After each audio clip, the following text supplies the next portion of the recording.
সেহরিতে আমাদেরকে খাওয়ানোর জন্য আমার শাশুড়ি কি রান্না করছিল তা নিয়ে থাকবে আজকে আমার এই ছোট্ট মিনি ব্লগটায়। হ্যালো, আসসালামু আলাইকুম everyone, welcome to my new blog তুমি আর আমি। একদমই হুট করে না বলে বাসায় চলে আসে। এখন আম্মু আমাদের জন্য সেহরিতে খাওয়ার জন্য গরু মাংস রান্না করছিল, কারণ গরু মাংসটা আপনাদের ভাইয়ার খুবই ফেভারিট, তা আম্মুর হাতের। প্রথমে পেঁয়াজ রসুনকে হালকা বেরেস্তা করে এখানে একে একে করে দারুচিনি, এলাচ, লং সবকিছু দিয়ে পেঁয়াজ বেরেস্তার সাথে সবকিছু একসাথে ভাজা ভাজা করে নিচ্ছে। এখন এখানে পরিমাণ মতো আদা রসুন বাটা দিয়ে দেওয়া হয়েছে। এখন এখানে মশলাটাকে ভালোভাবে কষিয়ে নেওয়া হচ্ছে। তারপর এখানে একে একে করে হলুদের গুঁড়ো, মরিচের গুঁড়ো, ধনিয়ার গুঁড়ো দিয়ে ভালোভাবে মশলাটা কষিয়ে নিতে হবে। তারপর এখানে পরিমাণ মতো লবণ অ্যাড করে দিতে হবে। এখন মশলাটাকে ভালোভাবে কষিয়ে নিতে হবে।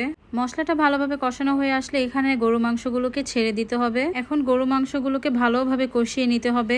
গরু মাংসটা যখন মোটামুটি হয়ে আসবে তখন এখানে আলুগুলোকে ছেড়ে দিতে হবে। আজকে আলু দিয়ে গরু মাংস রান্না করা হবে, যার জন্য এখানে আলুগুলোকে দিয়ে দেওয়া হচ্ছে। তারপর এখানে পরিমাণ মতো পানি দিয়ে দেওয়া হচ্ছে। আজকে একটু গরু মাংসটা আমরা ঝোল ঝোল খাবো, যেহেতু আলু দিয়ে রান্না হচ্ছে, যার জন্য এখানে একটু পানির পরিমাণটা বেশি দিয়েছে। মাংসটা যখন হয়ে আসবে তখন আমার শাশুড়ি তার একটু আগে এখানে গরম মশলাটা দিয়ে দিচ্ছে, আর এটা সে নিজে বাসায় হাতে বানিয়ে থাকে। দেন এখানে জিরের গুঁড়োও দিয়ে দেওয়া হচ্ছে। অন্যদিকে আমার শাশুড়ি সিম ভর্তার জন্য এখানে পেঁয়াজ রসুনকে বাগার দিয়ে নিচ্ছে, আর সিদ্ধ করে রাখা সিমের সাথে এখন বাগারটাকে ভালোভাবে মিশিয়ে নিল। এই তো হয়ে গেল সিম ভর্তা। এই তো আমি এখন সেহরির সময় গরম গরম গরুর মাংস দিয়ে গরম ভাত খাচ্ছি। এত মজা হয়েছিল আর এত মজা লাগছিল যেটা বলার মতো না। আজকে সেহরিতে আমি এটাই খেয়েছি। আমার জন্য অন্য আরো অনেক কিছু করা হয়েছিল, বাট আমি অন্য কিছু খাইনি, বিকজ আসলে গরু মাংস হলে অন্য কিছু খাওয়ার ইচ্ছাটা থাকে না। আপনাদের ভাইয়াও সেমই একই কাজ করেছে, শুধু গরু মাংস দিয়েই ভাত খেয়ে উঠেছে। আর তাছাড়া ওদের দেশে ট্রেডিশনাল একটা ডাল আছে যেটাকে পাতুরি ডাল বলে, ও অবশ্য ডালটা নিয়েছে, বাট আমি আসলে শুধু গরু মাংস দিয়ে খেয়েছি।